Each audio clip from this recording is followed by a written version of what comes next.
World cup जैसा ही होता है। मैं तो अभिषेक भैया को देखूं, क्यूट लगता है। अभिषेक भैया क्यूट है, कपों के में क्यूट। मुझे तो सौरिक पसंद।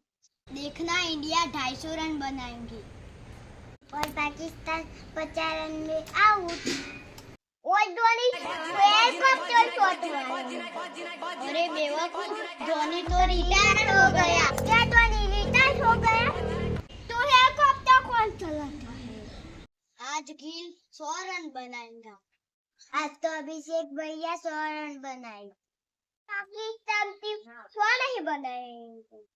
आज मैच जीतने के बाद पटाखे फोड़ूंगा। मैं तो जीतने के बाद गरबा डांस करूंगी। और पाकिस्तान हारने के बाद क्या करेगा? ऐसा करेंगे। ए भाई मुझे मारो, ए भाई मुझे मारो, ए भाई मुझे मारो, ए भाई ओ भाई मारो मुझे, मारो मारो मुझे, मारो मारो। नहीं ये मजाक हो रहा है, एक सेकंड यार, मजाक। एकदम इन्होंने वक्त बदल दिया, जज्बात बदल दिए, जिंदगी बदल दी।